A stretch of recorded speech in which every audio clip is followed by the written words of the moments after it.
Здравствуйте, уважаемые слушатели, подписчики. Как лечить экзему? Экзема, во-первых, это аллергическое заболевание, которое в какой-то мере передается по наследству. Само заболевание, оно не передается, но это как генетически детерминированное заболевание. То есть передается предрасположенность к экземе. Вот, допустим, были такие исследования, если болеет, там, допустим, один из родителей, то процент передачи составляет где-то 25-30. Если оба, то этот процент, конечно, в 2 раза возрастает. И я по поводу эпидемиологии этого заболевания. По поводу лечения.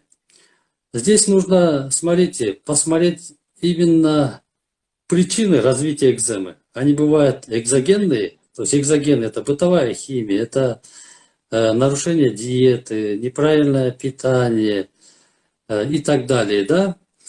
Кроме из эндогенных причин, я в первую очередь выделил бы неврогенную теорию, то есть психоэмоциональный стресс, переживания, депрессии там, и так далее. Да?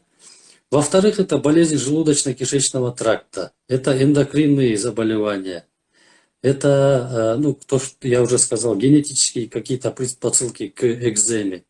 К сожалению, это хроническое заболевание, и его полностью искоренить сложно.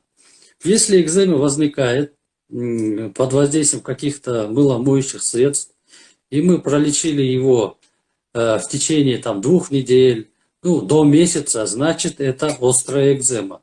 Это просто острый, так называемый простой, то есть аллергический контактный дерматит. Все, с этим мы распрощались, экзема прошла. Но если, здесь я имею в виду, то есть кто спрашивает, она, наверное, имеет в виду, или он имеет в виду хроническую экзему. Хроническую экзему лечат комплексно. Во-первых, ну, нужно будет поискать причину, почему возникает экзема.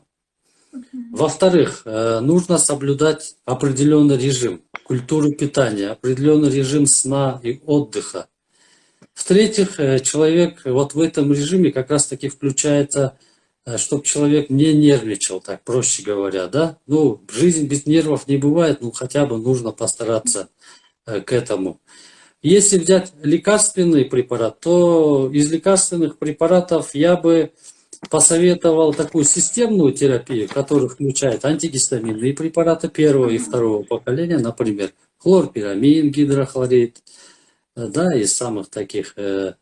Можно использовать второго поколения лоратадин, дезлоратадин, возможно там цетиризин, левоцетиризин, которые не вызывают такой сомнолентный эффект, то есть не усыпляет человека, да.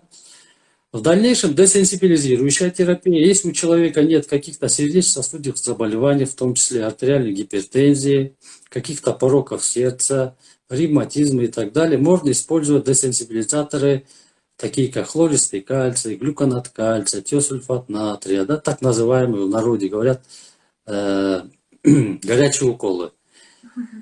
После этого коррекция патологии внутренних органов.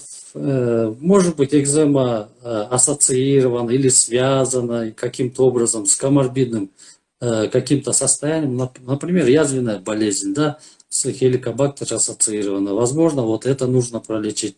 Возможно, нужно пролечить болезни гепатобилиарной системы. Ну, допустим, обычную дискинезию желчевыводящих путей, холецистит бескаменный, болезни какие-то печени, да.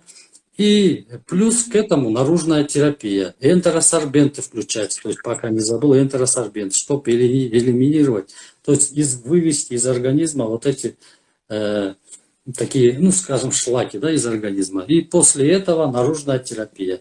Первой линией в лечении экземы является это так называемый топический гормон или глюкокортикостероиды. Можно начать с сильных топических глюкокортикостероидов. Если человек длительное время принимал слабые кортикостероиды, как гидрокортизон и другие, да, можно перейти на гидрокортизон, то есть препараты гормональные, топические, более сильные.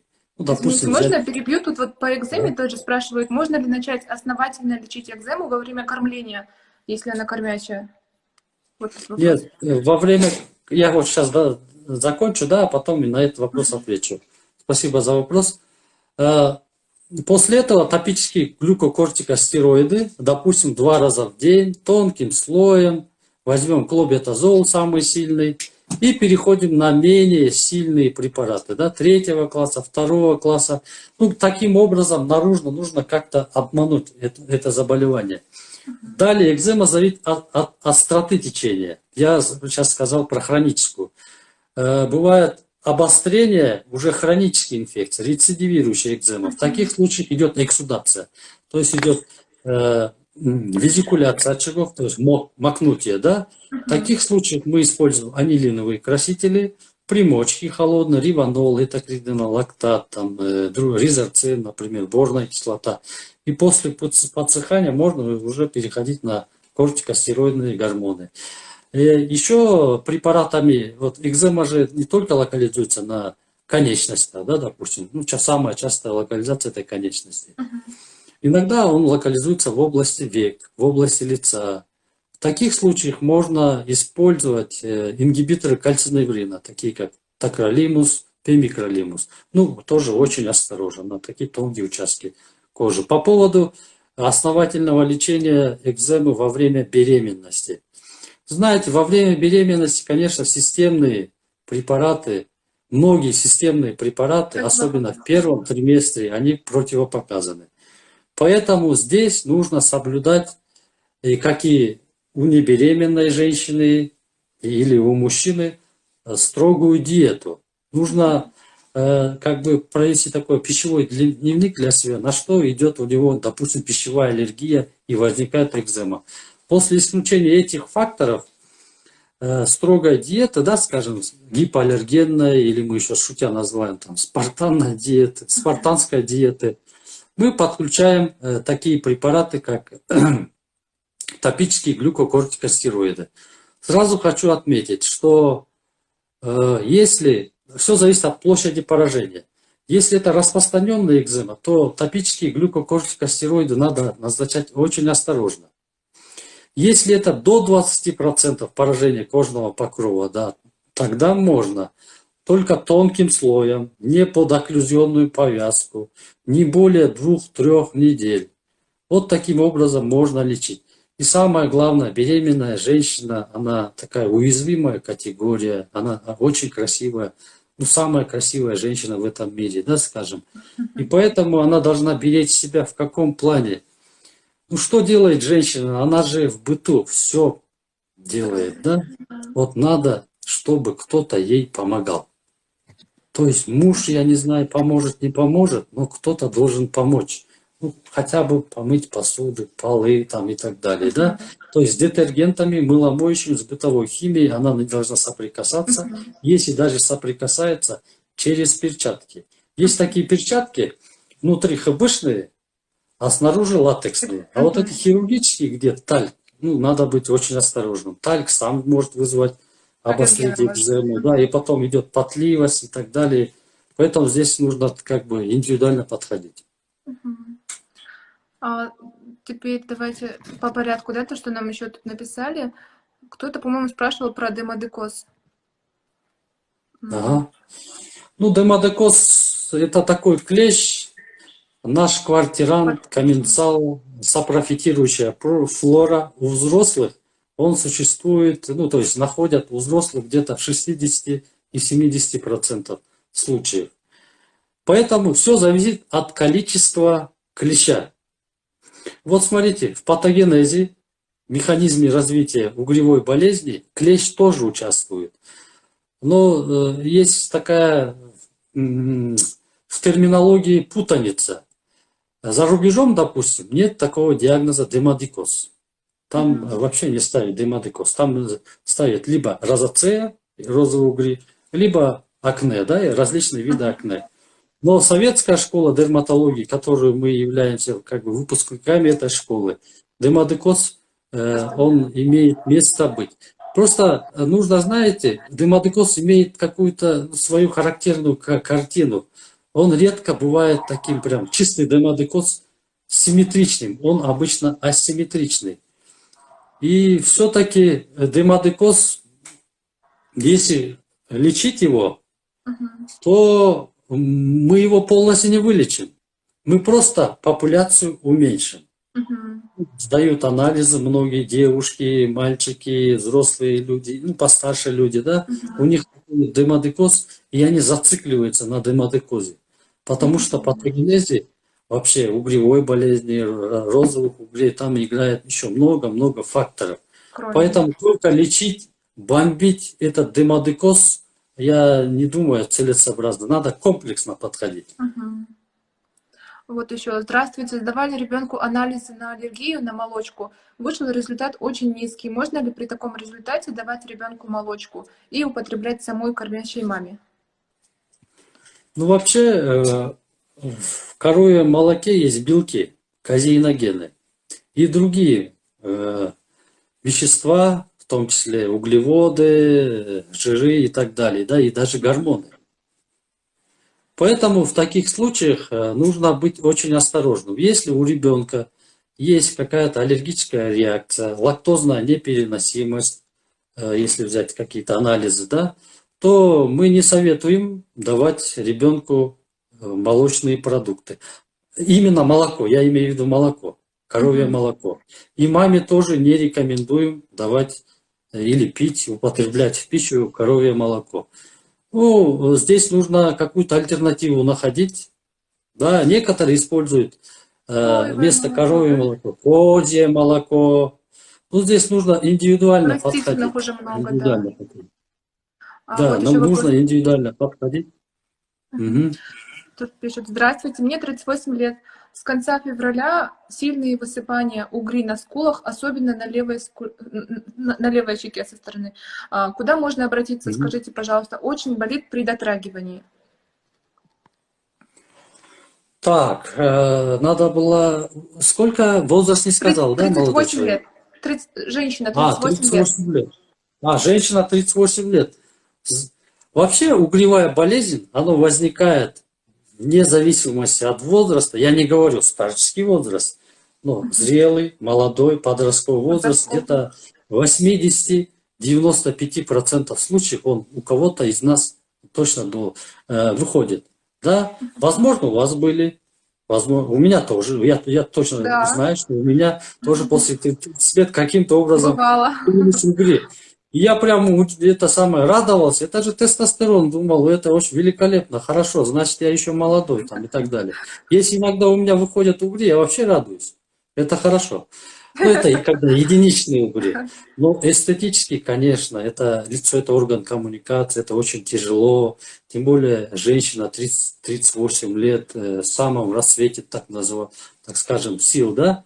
В таких случаях нужно искать причину, знаете где? Возможно, демодекоз, вот этот клещ, демодекс фолликулярум лонгус или бревис, но это не основная причина. И самое главное, здесь нужно искать причину в эндокринных железах. Нет ли патологии?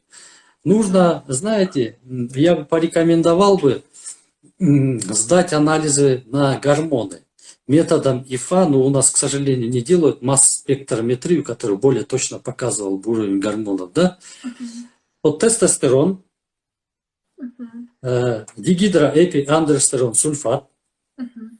далее эстрадиол, лютеинизирующий и фолликулостимулирующие гормоны. ЛГФС. Мгм. На пятые-шестые сутки. И, ну, если нужно будет, прогестерон на 28 сутки. Мгм. Вот после этого будет понятно, есть ли дисгармония, да, именно вот в этих гормонах. Далее нужно провести ультразвуковое исследование всех органов желательно и акцент сделать на печень, желчевыводящие пути, желчный пузырь и на органы малого таза. Нет ли синдром поликистозных яичников. Далее я Мгм. посоветовал бы для начала сдать э, тесты на тиреотропный гормон, потому что гипотиреоз, гипертиреоз тоже Тоже, да. в какой-то мере воздействует на возникновение угревой болезни. Вот так сперва обследоваться, а потом уже думать и отталкиваться, как лечить эту пациентку. Вот тут еще вопрос. Вокруг глаз и за ухом образуется в виде чешуйки. Что это, спрашивают? Вокруг глаз и за Вокруг ухом. глаз И за и ухом. за ухом. Ну, знаете, учитывая наличие 2500 болезней, просто вот по этим рассказам очень трудно сказать. Да. Это может быть сухой лишай, это может быть эритематозно-сквамозная форма атопического дерматита, это может быть экзема, может быть это грибковый лишай, мы его называем микозом. Поэтому нужно, наверное, обратиться к дерматологам, визуально осмотреть, возможно, сдать какой-то анализ соскоб хотя бы с места, да, для исключения микотической грибковой инфекции, а Мгм. потом уже думать о лечении. Мгм. Тут спрашивают, что можете сказать о нейродерматите и что можете прописать? Ну, нейродермит сейчас в данное время называют атопическим дерматитом. Это бич в дерматологии, очень частое заболевание. Все зависит от возраста. Мгм. Но есть общие принципы терапии атопического дерматита или диффузного нейродермита. Это, конечно, диета, Мгм. это, конечно, режим. Есть независимости, ребенок ли, взрослый ли, нужно из комнаты убрать диван, шторы вот эти, занавески, которые Конечно. тяжелые, да, где содержится аэроген, аллерген, особенно дерматофагоидес, вот этот клещ. Мгм. Э, Полочки, ва- книги. Ну, книги застарелые, вот за мной вот старые книжки там и так далее. Ну, Да. слава богу, аллергии нет, поэтому пусть они стоят. Вот такие вещи нужно аллергизирующие убрать. Паласы, там, ковры и так далее, да. Мгм. 2 раза в день нужно проводить Влажные. такую влажную уборку. Это очень важно. Это и у детей, и у взрослых. Мгм. В последующем в лечении используют те же препараты, которые используют при аллергических всех заболеваниях, аллергодерматоза. Мгм. То есть исследуем органы, если есть патология, лечим эти органы. В дальнейшем антигистаминные препараты, десенсибилизирующие препараты. Хочу подчеркнуть, что при атопическом дерматите или нейродермите лучше использовать в качестве десенсибилизатора тиосульфат натрия. Если идет обострение процесса сильное, с эксудацией, с макнутием, то короткими курсами можно назначить системные глюкокортикостероиды. Мгм. Вот еще А вопрос. наружные средства, можно остановлюсь на наружных средствах. Здесь нужно очень грамотный подход. Во-первых, вы назначаете, то есть мы назначаем препараты, топические кортикостероиды различных классов. Мгм. После этого, когда через 10 дней он уже как бы выздоравливает, да, уже идет тенденция к уходу вот этого кожного процесса, можно тоже обмануть. Не проактивной терапией, а чуть-чуть другой терапией. То есть ступенчато по нисходящей снижать гормон. Допустим, берем один гормон, бета-метазон дипропионат, сильный гормон 3 класса. Вы дали полную дозу 2 раза в день, потом вы его смешиваете с каким-то кремом. Мы используем крем Унна, ланолин, вазелин и так далее. Да? Детский крем 2 к 1, потом 3 к 1, а потом мы просто оставляем вот этот крем индифферентный, и вот так потихонечку, потихонечку аллергическая реакция проходит. И, Мгм. конечно, в зависимости от места локализации процесса нужно исключить бытовые аллергены. То есть мыломоющие средства, да? Мгм. Мыломоющие средства. Вот вопрос. Сыну 2,7, 2 года и 7 месяцев, да, видимо. Диатез не проходит. Пройдет ли к 3 годам? Спрашивают. О, очень интересный вопрос. Знаете, у меня наблюдаются дети, которые в течение 3-5 лет на жесткой диете. У них выявлена пищевая аллергия. Даже знакомые, да, вот домой приходят, на столе стоит все вкусности, там, допустим, шоколад, торты, пирожные и так далее. Ну, эти детки, они очень умные, в зависимости, вот в отличие от нас, взрослых, Возраст. они никогда как бы не обманывают. Вот они не кушают это, потому что они четко знают, если они шоколадку скушают одну, у них будет обострение процесса. Поэтому с пищевой аллергией обусловлен атопический дерматит или экзема, они четко это соблюдают. И я думаю, здесь нужно 3 годам очень сложно сказать. Атопический дерматит, сразу скажу, имеет тенденцию к самоизлечению. Потому что, знаете, наш организм, желудочно-кишечный тракт, особенно секрет, желчь, секрет панкреатического сока, который выделяется в 12-перстную кишку, их у детей очень мало, этих ферментов. А мы начинаем все подряд кушать, и фанта, кола, спрайт и так далее, и жирное, жареное, и особенно молочные продукты. А эти продукты, белковые или продукты жира, они в нашем организме расщепляются, но они выходят через молоко, а в организме ребенка из-за недостатка ферментов или ферментопатии они не до конца расщепляются и становятся аллергенами. И будут всасываться, это все зеркально отображается на коже, к сожалению. Поэтому здесь трудно сказать. Здесь нужно четко соблюдать диету, то, что я сказал, режим, обязательно перед этим, не прям перед сном, за час-два гулять на улице с ребенком, чтобы он дышал свежим воздухом, да? В наших условиях, в принципе, сейчас можно, сейчас у нас уже свежий воздух, да? Где-то в микрорайоне погулять, а потом спокойно лечь, чтобы ребенок не был раздражительным. И, кстати, чтобы он не играл много с этими мягкими игрушками. Там очень много аллергенов. Тут, Вот так. Нужно понаблюдать. Может, к 5 годам, может, к 10 годам, где-то у 30-50% пациентов, да, где-то, у них атопический дерматит перерастает. Но это нужно как бы лечить, соблюдать режим, диету и так далее. Если это не перерастает, к сожалению, он переходит во взрослое состояние, тогда уже, вы знаете, очень уже сложно лечить. Тут некоторые просили на кыргызском. Давайте я один вопрос на кыргызском прочитаю. Балдардын бетинде чакалайды кантип кетирсе болот? Если я правильно прочитала. Чакалай. Рахмат. Бизде аудиторияда кыргызстардагы бар, кыргызча сүйлөгөн, орустардагы бар, башка өлкөнүн өкүлдөрү бар. Рахмат суроого. Бул мындай да, чакалай дегенде, чакалайдын көп түрү бар.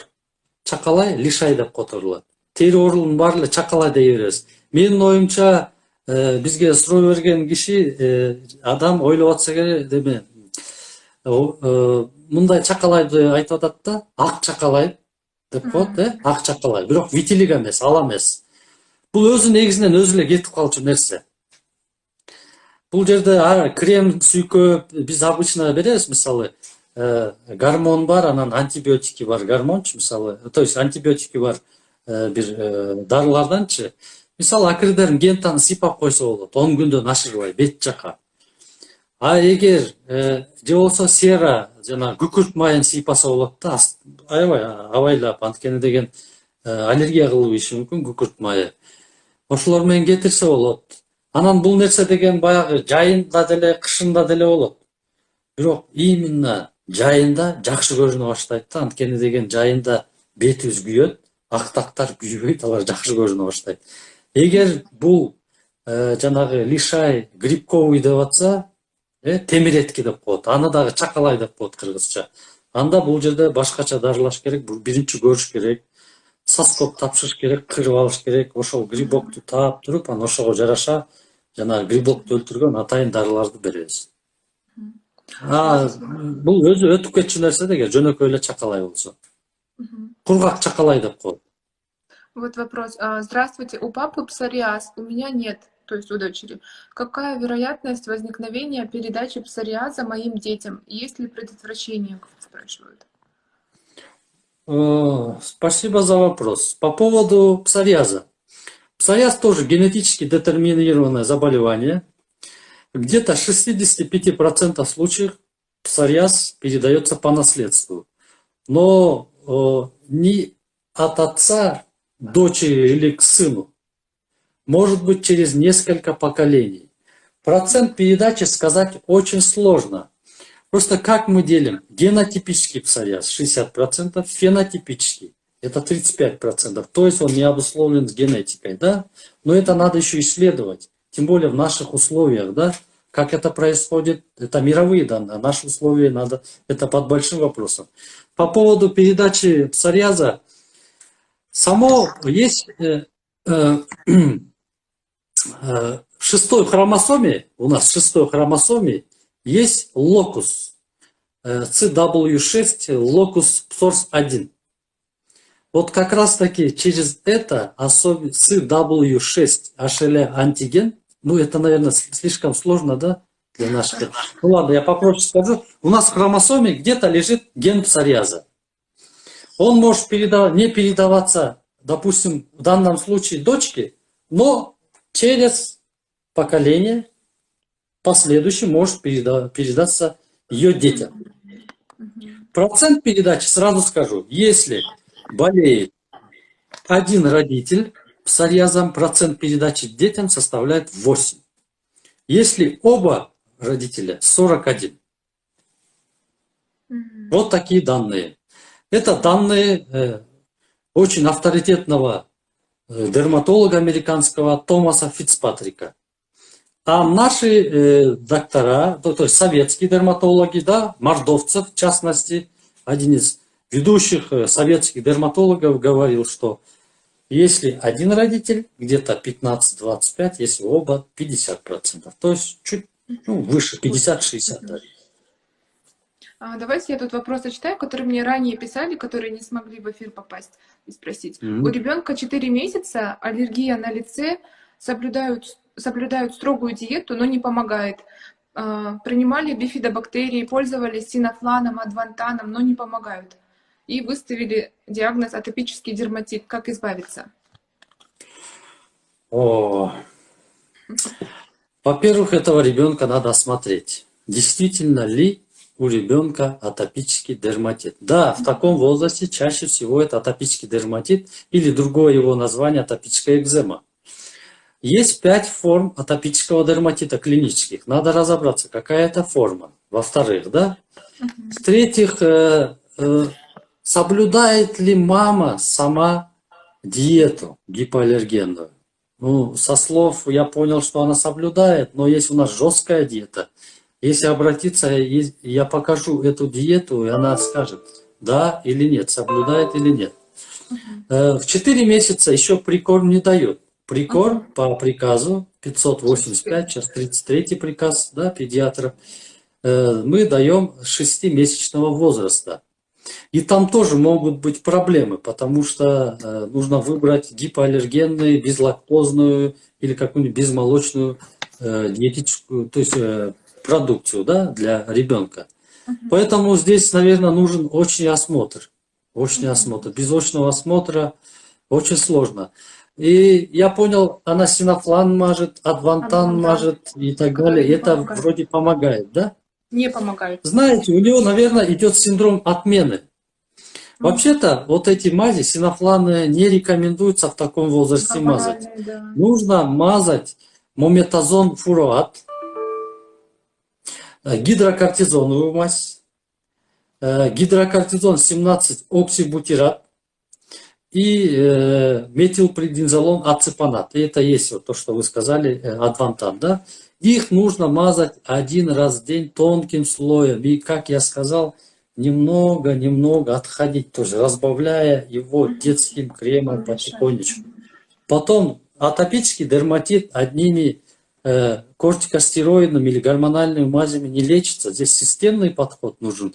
И нужны эмолиенты. То есть у атопиков, то есть у детей, которые страдают атопическим дерматитом, у них же происходит трансдермальная потеря воды. Кожа у них сухая. Без эмолиентов это вторая линия в лечении атопического дерматита. То есть здесь нужен очень такой творческий и системный подход. Да? Надо посмотреть ребенка. Вот вопрос еще. Грибок ногтя как вылечить, спрашивали. Я который и записала. Грибок ногтевых пластин зависит от количества ногтевых пластин. Во-первых, мы устанавливаем, точно ли это грибок.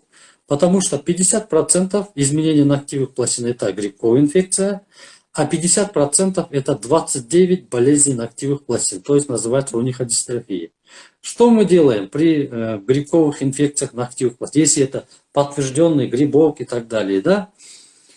В первую очередь нужно проверить, если это несколько ногтевых пластин, тотальное поражение, крошится, цвет изменен, 5-6 ногтевых пластин на стопе, здесь нужна комбинированная терапия. Что такое комбинированная терапия? То есть внутрь мы даем противогрибковые препараты, допустим, такой препарат, как тербизил и траконазол. Это самые основные препараты, которые мы даем. Но если есть щадящая терапия флуконазолом, да, вот эти препараты мы даем в течение 4-6, иногда до 12 месяцев. Кратность приема, допустим, тербинофен пьется по 250 мг один раз в сутки после еды в течение 3-4 месяцев. Почему 4 месяца, 3 месяца? Потому что ногтевая пластинка после 18 лет растет очень медленно. На стопе это 5-6 месяцев. И он из матрикса наступая, поступая через кровь, он должен замещать, то есть съедать. А сверху можно нафтифин 1% раствор, но лучше использовать лаки. Лаки, которые, их удобно использовать. Просто наложили лак, да, есть лак такой, циклопирокс, допустим, есть лак аморалфин, да, вот такие лаки 1-2 раза в неделю накладывает, потом снимает, а потихоньку счищает. Никакие мази, крема, ногтевую пластинку из-за его структуры не проникает. Только раствор, только лак. Хорошо, то есть нужно комбинированное лечение. И очень важный момент – это гигиена, личная гигиена, и личную гигиену будут соблюдать, и лечение микоза стопы. Потому что первичный онихомикоз, поражение ногтевых пластин, бывает очень-очень редко. Нужна травма, нужна, чтобы стопа или межпальцевые промежутки были поражены грибковой инфекцией, отсюда они и заходят. Вот тогда начинается инфекция. А то ногти лечим, забываем стопы. И наоборот. Вот еще вопрос. Здравствуйте, у моего мужа на спине есть угри, уже год не проходит. Что делать? Это нужен очень осмотр. Во-первых, возраст человека. Во-вторых, культура питания. Это все надо учесть. В-третьих, режим работы. В-четвертых, уже лекарственные препараты нужно индивидуально подобрать. Возможно, человек лечился до этого, возможно, вообще первый раз будут получать лечение. Да? Это нужно обратиться к дерматовенерологам, обследовать пациента и уже досконально и грамотно пролечить. Как избавиться от гиперпигментации в естественных складках шеи, подмышки, пах, при том, что заболевания щитовидной железы исключены? Знаете, гиперпигментация не только бывает из-за заболеваний щитовидной железы. Здесь нужно в первую очередь, как хочется всех этих пациентов мне посмотреть, потому что, знаете, дерматологи это глазами ставят, иногда дополнительные методы какие-то. Уважаемые слушатели, вы, наверное, все это понимаете. Поэтому что нужно сделать? Не буду пугать, нужно исключить сахарный диабет. Один из признаков сахарного диабета, это тоже эндокринное заболевание, является именно появление вот таких гиперпигментированных пятен. Это называется черный акантоз. Если даже, черный акантоз, если точно есть какие-то папилломатозные разрастания. Во-вторых, нужно исключать заболевания коры надпочечников. Это тоже очень важный момент. Гиперкортицизм, гипокортицизм, да, эти эндокринные болезни исключать. Кроме того, есть такое заболевание из группы ложных псевдомикозов, так называемая эритразма, или подмышечный подкольцовый трихомикоз. Это тоже нужно исключать. и другие грибковые инфекции, которые локализуются именно грибковые инфекции, которые локализуются в складках. Вот после этого, после точной установки диагноза, можно пациенту помочь. Как вылечить сухую сибарию на голове? Это еще был вопрос. Сухая сибарея у нас называется у кыргызов какач. Да, в определенный период он у многих есть. У многих есть где-то, ну, чуть-чуть уменьшить цифры, пусть будет 50%, да? Особенно в подростковом периоде и потом также. Здесь основной возбудитель, ну, кроме гормональных каких-то изменений в организме, физиологических или патологических, являются грибы рода малоцезия. Они у нас есть. Они и у меня есть, и у вас есть, и у этого пациента. Просто под воздействием определенных условий они увеличились. Здесь используют противогрибковые шампуни, которые содержат кетоконазол или сульсену. Или можно такие шампуни, которые содержат пиритион цинк. Или есть даже комбинированные препараты кетоконазол, пиритион цинк. Моют 3 раза в неделю в течение 1 месяца. А потом уже смотрят результат. Да? Потом уже поменьше можно мыть. Ну, полностью излечить сложно, но можно. Просто надо обследовать, почему такая сухая сибарея. Может, это очень выраженная сибарея. Может, это сибарейный псориаз. Это может быть сибарейный дерматит. Сибарейная экзема унны. Нужно исключать. Еще тут вопрос. У ребенка после памперса появилась сыпь. Что можете порекомендовать? До этого тоже был вопрос. Сняли памперс, то есть совсем отказались от подгузников, но сыпь не проходит. Что делать? Так, ну, есть такой пеленочный дерматит. Пеленочный дерматит бывает 3 видов. Обычный пеленочный дерматит, да, действительно под воздействием памперсов. Под памперсами, сколько бы мы там не выбрали, ни хаггисы и другие там какие-то японские или из другой планеты памперсы, все равно, несмотря на гипоаллергенность, они пропускают кал и мочу. Ощелачивается кожа, она свою барьерную функцию, защитную механическую функцию теряет, и пропитывание вот этих, скажем, аллергенов или механическое сдавление вызывает покраснение кожи в этой области. В таких случаях для начала я порекомендовал воздушные ванны. Что такое воздушные ванны? Просто убираем эти памперсы-подгузники. Это раз. Во-вторых, на эти участки можно использовать декспантенол. Ну, есть такой препарат, да, декспантенол, который смазывают от 1 до нескольких раз в день, и потихонечку это все проходит. Рекомендовал бы соблюдать на всякий случай диету гипоаллергенную, особенно с исключением жирных, жареных, это маме. Да, потому что стул ребенка зависит от еды мамы, если она до 6 месяцев. Поэтому такие меры предосторожности нужно, или меры, мои рекомендации при пеленочном дерматите. Но есть пеленочный дерматит, осложненный кандидозной инфекцией. В таких случаях уже используют нистатиновую мазь или мазь клотримазол. Ну, честно говоря, вот сложно сейчас говорить, вот это все использовать и так далее. Нужно осмотреть. Действительно ли это пеленочный дерматит. Куда поможет на консультацию прийти, на осмотр? Я могу телефон оставить, да, в конце эфира. Да, наверное, на странице Я работаю с KG, да? Да. Вот еще вопрос тоже на кыргызском. Да, мы дадим потом. Саламатсызбы, мага контагиозный моллюски чыгып удаление кылдырып жок болгон. Азыр кайра чыгып атат.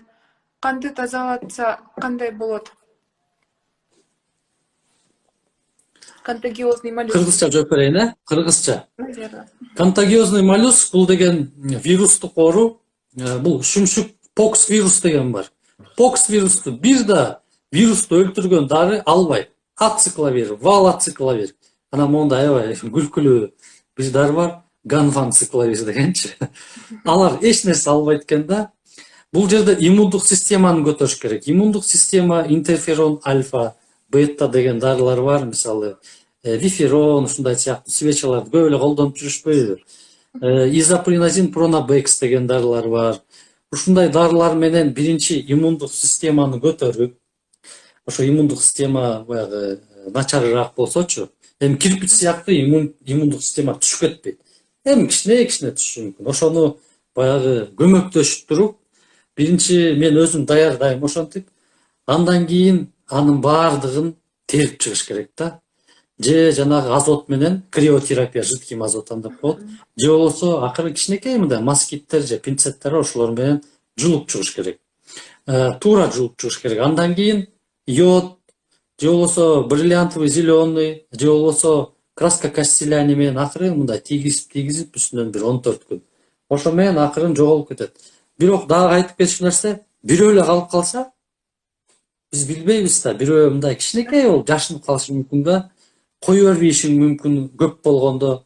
Аны ошо бирөөнү да калтырбай алыш керек. Мен алгандан кийин 3 айдан 6 айга чейин өзүм көзөмөлдөйм да. Келип турушат, ошонун ичинде чыккандарын алып турабыз, чыкпагандарын албайбыз. Ал эми чөт өлкөдө кандай кылат? Мисалы Москвада, Орусияда малюстин деген дары бар, ошону сыйпашат. Подофилин деген дары бар, ошолорду баягы күйгүзүп сыйпашат да. Анан мен айтар элем, аларды колдоноордон мурун врач менен кеңешиңиздер, анткени алар кээ бирөөлөрү подофилотоксин дегендер, ферезол дегендер терини күйгүзүп ийет. Особенно бул кичинекей бала болсо абайлаш керек да. Кээ бир өлкөлөрдө эми аларда аз кездешет, контагиозный моллюска такыр эле тийишпей коюшат, өзү кетип калат. Бирок эми 1-2 жыл жүрө берсе көбөйүп атпайбы? Мен жөн эле баягы мисал катары айтып берейин. Бир 2-3 жыл мурун кызда, кичинекей кызда 3 жаштагы кызда бир 500-600дөй моллюск болчу да. Ошону акырындан 50дөн 60тан кылып, акырын алып, азыр айыгып жакшы. Менде 2 азыр 3тө болчу, 3 азыр 5ке чыгып калды. Келип наблюдениеде турат да, жакшы. Моллюстар чыга элек. Тут еще спрашивают, как избавиться от постакне, рубцовые изменения, да, вот на коже, пятна. Постакне, рубцовые изменения очень сложно избавиться. Все зависит, какой рубец. Он нормотрофический, то есть на уровне кожи. Гипертрофический, килоидный какой-нибудь рубец, да? Либо это атрофический такой, подводный рубец. Здесь нужна уже такая дерматокосметологическая процедура. Вот такими мазями они не проходят. Мази помогают, вот, например, есть, да, контрактубекс. Раньше выпускали келокод. Их можно было бы мазать в начале, когда вот, послеоперационные шрамы, рубцы, да, можно было бы, да, и нужно мазать не 1-2 раза в день, а 4-6 раз в день. Но и в таком случае они оставались. Рубец, он и, как говорится, в Африке рубец. В таких случаях лазерная технология помогает хорошо. Это надо вот СО2 кислотные лазеры, хорошие, у нас есть 3-4 центра, в которых имеются такие лазера. Можно попробовать лазерную технологию. Сына беспокоит лишай, боимся заразить домашних. Как вылечить? Ранее тоже мне писали этот вопрос. Я думаю, этот лишай, имеется в виду грибковый лишай, да, микоз гладкой кожи. Надо обратиться, установить, точно ли это лишай. Если еще не заразились, это под большим вопросом. Значит, нужно соблюдать личную гигиену. Все у него, полотенца, мочалки и так далее, должно быть отдельно. После купания он должен после себя все это промыть, да, хотя бы хлорной известью, или просто хлоркой, да, скажем, просто в быту используется. Вот такие меры предосторожности. Все у него должно быть индивидуально. Одежда, там, белье там, и так далее. Но это многим понятно. А лечение уже при очном осмотре, противогрибковые препараты назначаем. Если это распространенные, это, конечно, системные. Если это такой нераспространенный, можно мазями и анилиновыми красителями вылечить. Вот еще вопрос. Здравствуйте, я беременна 24 недели, срок. У меня атерому обнаружили на лице. Как лечить? У нее беременность 24 недели, да? Да, и обнаружили атерому на лице. Все зависит от объема атеромы и есть ли осложнение от этой атеромы. Если атерома не нагноившаяся, можно подождать. Не надо его теребить, трогать. Если это нагноившаяся атерома, то, тем более на лице расположена, его хирургически под местной анестезией, в зависимости от объема, да, я думаю, она не такая большая, его просто вскрывают, гной эвакуирует, кашеобразную массу творожества удаляет, ходит на перевязки и на этом заживает. Но при нагноении остается такая капсула, герминативная капсула называется. Он обычно в капсуле. И оно будет обратно рецидивировать. Если не так срочно, если нет нагноения, можно подождать. Вот беременная женщина родит, аман-эсен гөз да, благополучно пусть родит, прокормит ребенка, отнимет от груди и может обратиться, мы можем уже в операционном его осторожненько удалить и наложить, если она хочет, даже полукосметические или косметические швы. Ну, чтобы как бы более-менее незаметно было. Девушка все-таки. И тут спрашивают про современные методы лечения бородавок. Ого, методов лечения бородавок очень много. Конечно, как и контагиозный моллюск, здесь иммунотерапия, то есть нужно повышать иммунитет. Это вирус папилломы человека, 1, 2, 3 и 10 типы. То есть, главное, не бойтесь, бородавка не переходит, вульгарная, обыкновенно, на руках, там, допустим, да, не переходит в злокачественное образование. Это первое. Во-вторых, как лечить бородавку? Здесь много методов. Есть химические методы деструкции, есть криотерапия, то есть жидким азотом, снегом угольной кислоты. Есть удаление, допустим, обычным коагулятором, есть удаление лазером и радиоволновым методом. То есть нужно посмотреть, сколько бородавок, да, локализацию бородавок, и потом уже действовать.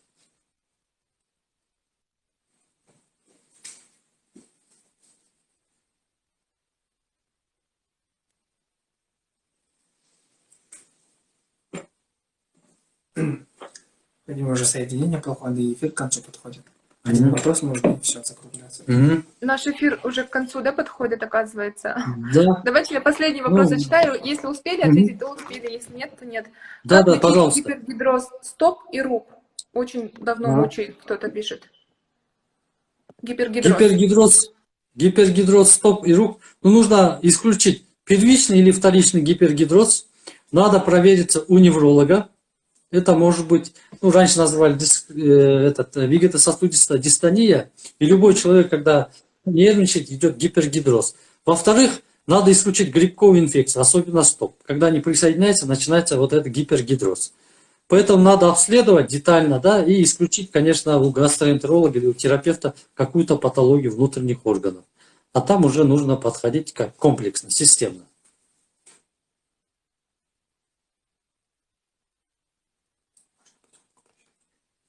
Ну, уважаемые подписчики, спасибо вам за вопросы.